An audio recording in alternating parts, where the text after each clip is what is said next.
Today, speaking on behalf of Bank of America, our presenting sponsor, is Georgia P. Kelly, Senior Vice President and Senior Financial Advisor at Merrill Lynch. Georgia is a Women at Work board member and a longtime supporter and contributor to everything that happens through Women at Work. For that, we thank you, Georgia, and ask everyone to please welcome Georgia Kelly. Thank you. Thank you, everybody. Thank you, Patty, and welcome to the Women at Work Summit. I'm very excited to highlight defining success for ourselves, which we all know we can't do it alone, and we all know that we need each other. And that's why Women at Work has been such a tremendous organization across the spectrum of our entire capital region.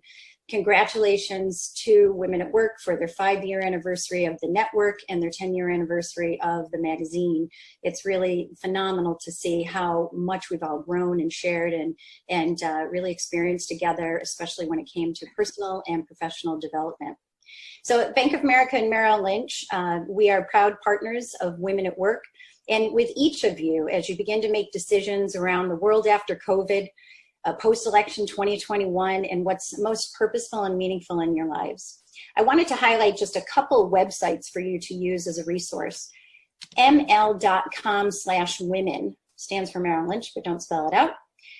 Where you see a breakthrough study that on what women experience when they're seeking out a financial advisor. Janine's going to love the eye tracking, lexical analysis, and ethnographic analysis we used, and many more resources on how women are driving change in the world.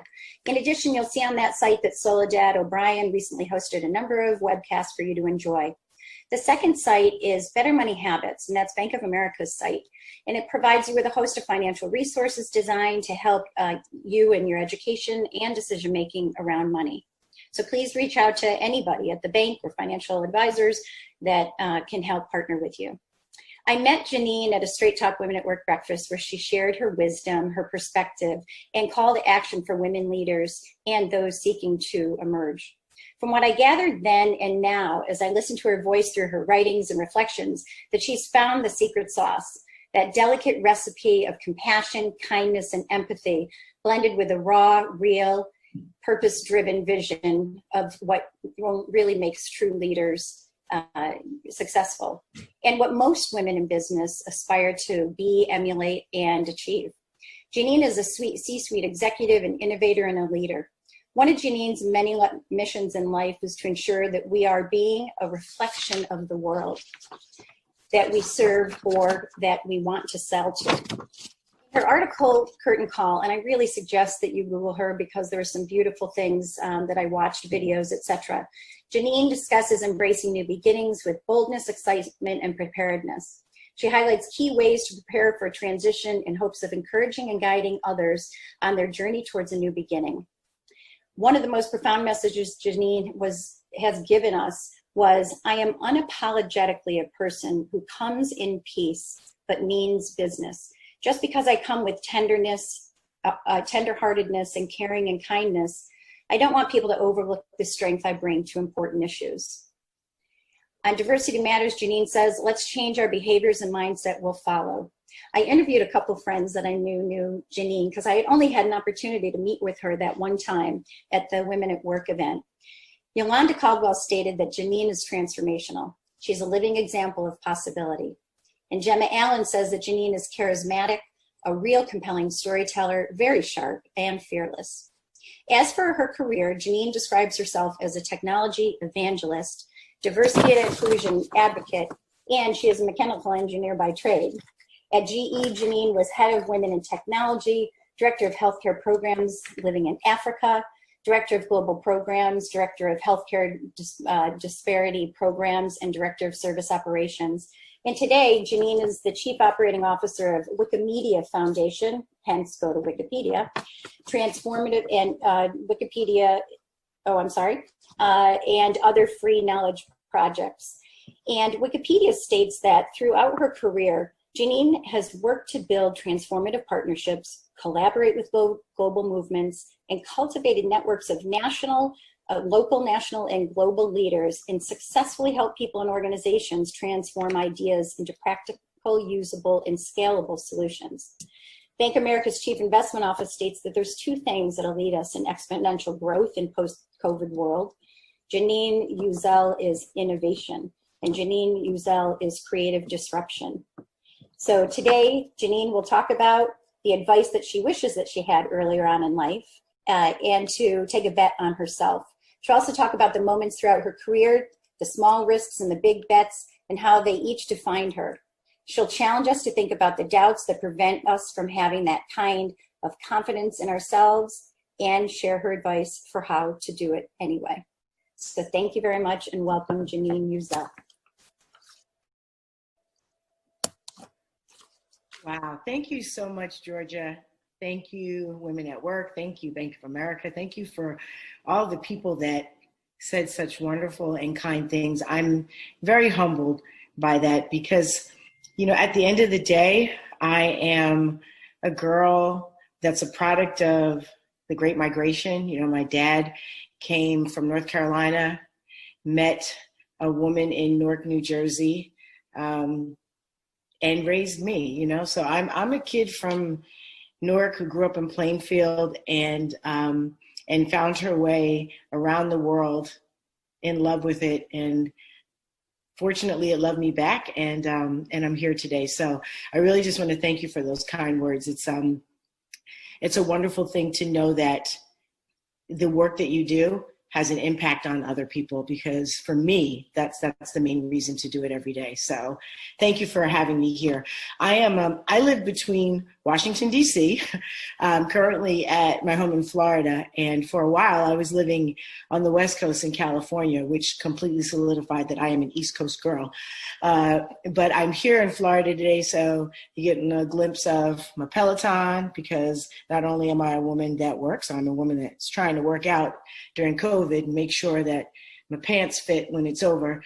And that's just the truth. So thanks for having me. And I'm going to kind of to get started here. So let's see. I'm going to pull up the talk that I have, and we'll kind of dig in. I want to give a shout out to all the folks that I know from Albany, my GE friends that are on, like Nancy and Yvette, and just to Patty and the team for having me join here again. So thank you, thank you, thank you. Hi, everyone. Good afternoon, good evening. Not sure where everyone's dialing in from, but I'm really happy to be here and joining you all. As Georgia mentioned, I've spoken at Women at Work in the past, and I've always had a great time at this conference. And as Patty mentioned, this year's a little different because we're all joining remotely.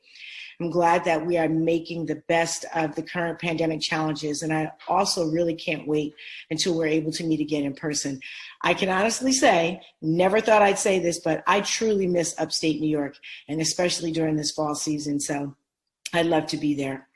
One of the great things about Women at Work is that it attracts women in all parts of their career, different parts of their career. Women just getting started, maybe considering a career change, and women that are leaders in their organization.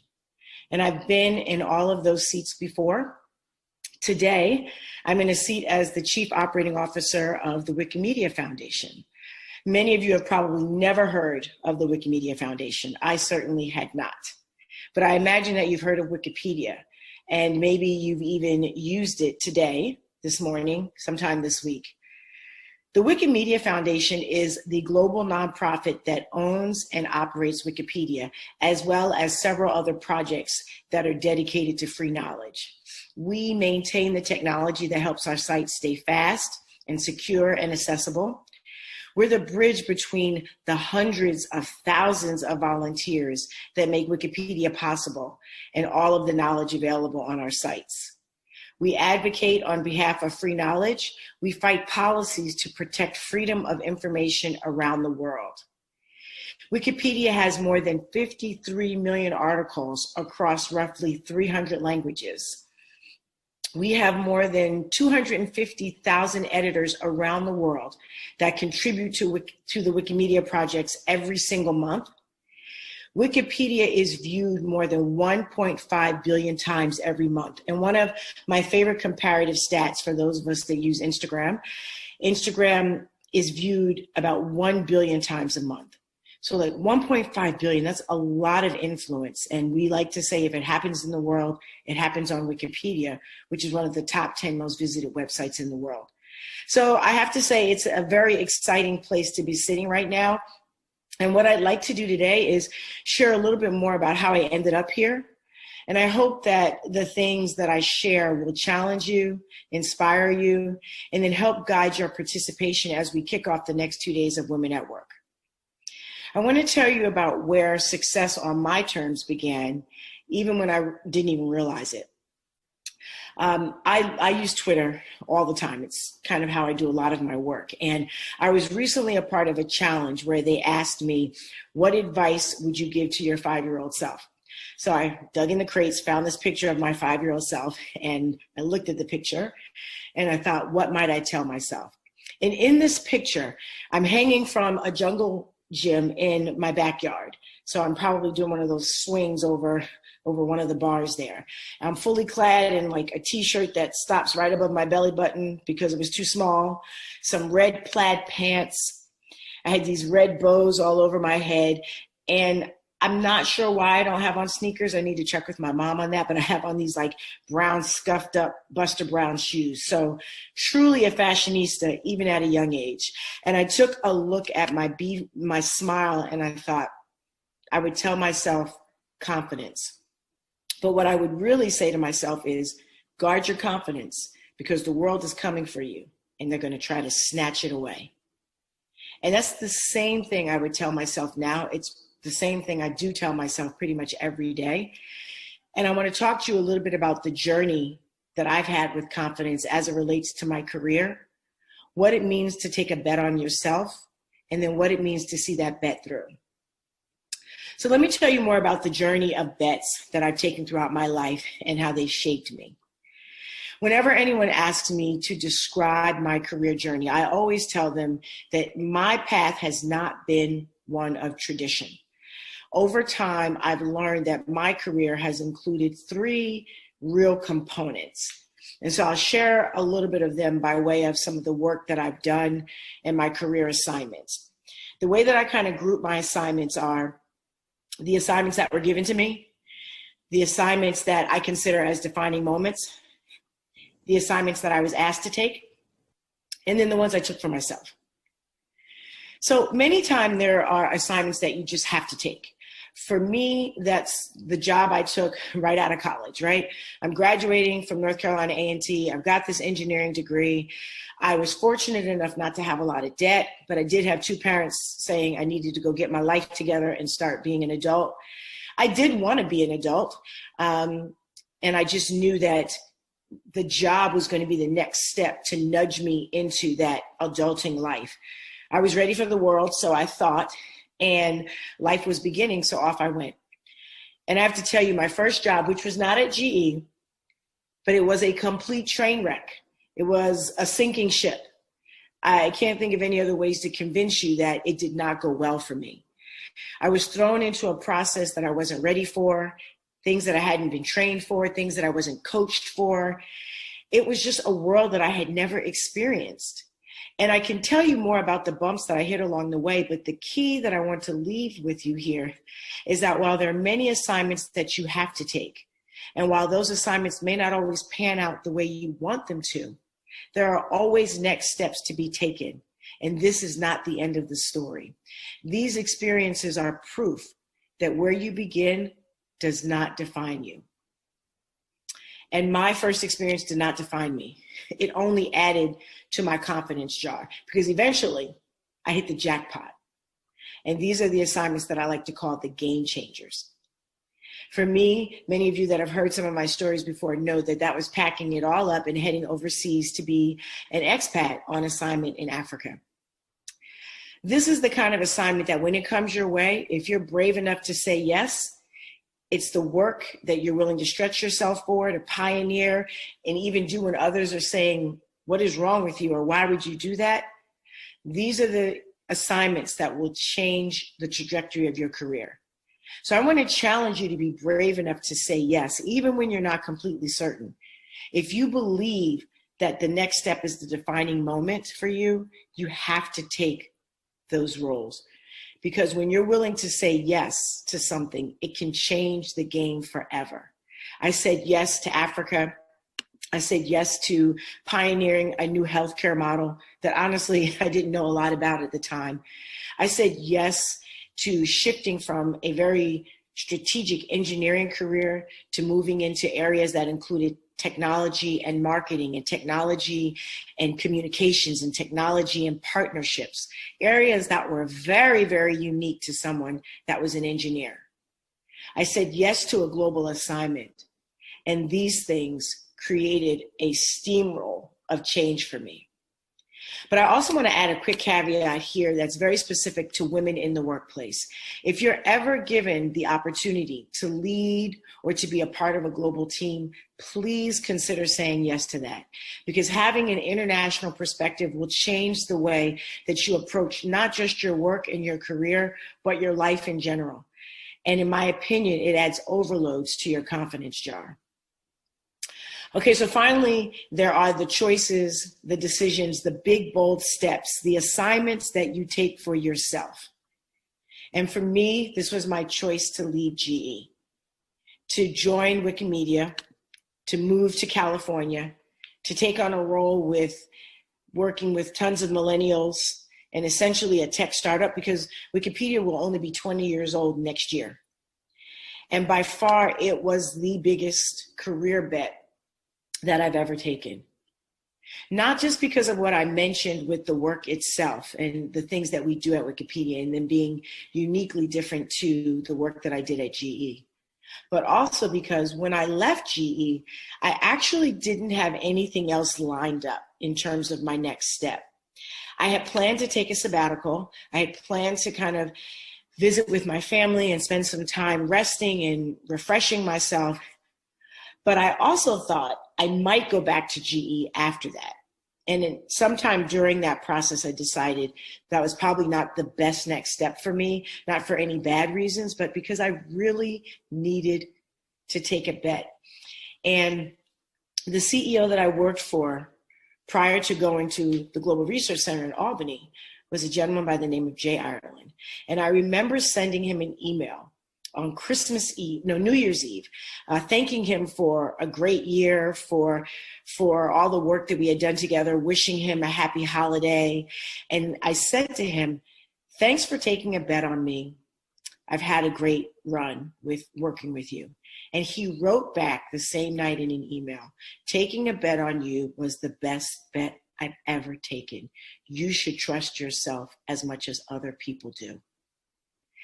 And having him say that to me, while it was a compliment, it was really a punch in the gut to my confidence, because I realized that I had stopped believing in some of the things that I was bringing to every table. And I thought about a lot of that when I was on sabbatical. And again, decided not to go back to GE. And it was a full year later before I moved to Wikimedia. So I was leaving a great company. And it meant that I had to trust the things in me that every other leader was seeing. I had to trust in my own greatness. And I really wanted to prove to myself that I could do something different. And I decided that I was a great bet. In the spirit of confidence, I have to tell you, it all comes down to this. But now here's the disclaimer. All of this can be very intimidating. It asks you to stretch yourself and to push yourself into new and difficult and potentially uncomfortable areas. And when I was writing this part, I got really frustrated with myself because I was like, there's another rub here. Why do we need an entire talk to teach one another how to work so hard to just believe in ourselves? That's not what that 5-year-old in those really awesome red check pants and that too tight t-shirt was thinking at 5 years old. Apart from my career stories, if I can leave you with nothing else, it is this. When you take a bet on yourself, life will show up for you every time. I promise life will show up for you. I'm not telling you the way it will show up, but I'm telling you that it will. And so I'm asking all of you to have confidence in yourself. I'm asking you to believe in your goals. I'm asking you to believe in your purpose. I'm asking you to believe in your causes. Don't wait for them to happen, but recognize the power that you have to create change. I'm not the only one that's a good bet. And by the end of today, by the end of the first day of the Women at Work conference, I want you to think of one area where you can take a bet on yourself. And I want you to commit to one action that you can take this week at the end of this conference. And then I'm going to ask you to take a bet on yourself. And then I'm saying to you, it is the best bet that you'll ever make. Can you tell us how you felt when you had one of those down times, and how long did it take you to recover, and how did you recover? Okay, so here's the thing. I'm going to tell you sometimes when I've done it well and sometimes when I've done it bad. And I can tell you it's a process for anyone. Sometimes I've gotten punched in the gut, and it's taken me a long time to pull myself back up. That's just the truth. I have spent days and probably longer, working through situations. And what I've learned in that process is this take on things where we always say you can be bitter or you can be better. And I'm learning to take better as the response here. And when I do that, I decide I cannot live my life just trying to get through another day. Even in the midst of COVID and everything we're experiencing in the world, I've just determined to not look at my calendar every day and say, that's another Tuesday, we're moving on.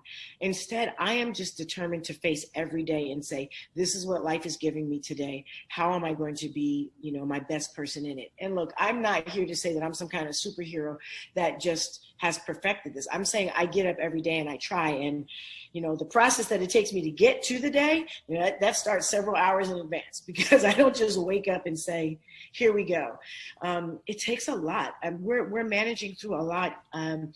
In terms of social injustice, gaps in terms of disparities on our platform for Wikipedia. And I told you, this touches 1.5 billion people every month. The folks that are counting on us to be accurate and sure and fair and equitable with our content, every day I wake up and I'm thinking, how do I face this but not wear it on my shoulders so that I can still show up and be someone great for my team in the best way that I can? And again, Nancy, I think you've seen me at some of my best. And listen, we sat in the same aisle, so you probably see me at some of my worst too.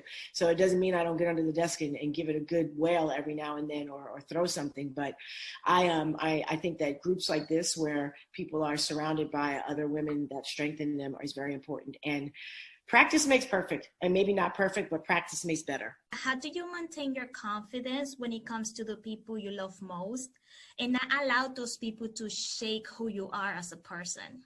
Yeah.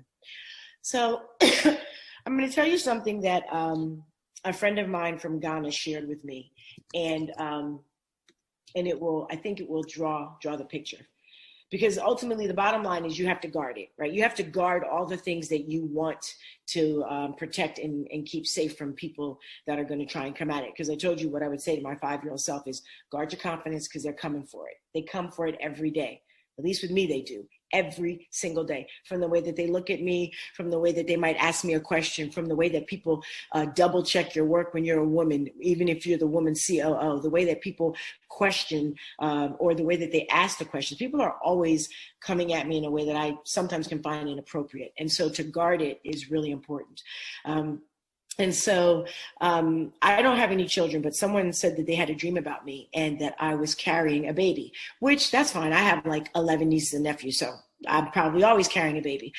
And she's like, I was thinking, I know Janine doesn't have children, doesn't want children. Why was she carrying a baby? And she said, but then she said the baby's name was Udo. And she knows that how tied I am to African culture. And that in a certain language means peace.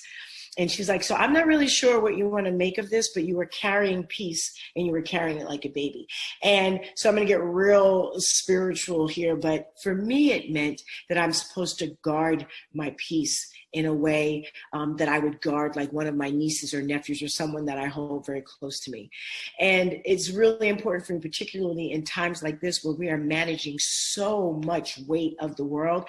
And I'm managing a staff of around 500 that, they're in small spaces, or even if they're in big spaces, they're homeschooling and they're trying to, keep one of the top 10 websites in the world up while cats are walking across their head and babies are pulling on their legs, or they're just managing life in the world as we know it, taking care of family members. All of these things are happening every day. And I have to guard my own peace as well so that I can show up and try and be my best self. So I just encourage you to be very careful about how you share and what you give away, because you also need to kind of fuel yourself so that you can end up being a help to someone else. Do you have any centering or spiritual practices, if this isn't too personal, that you maintain in order to keep you balanced?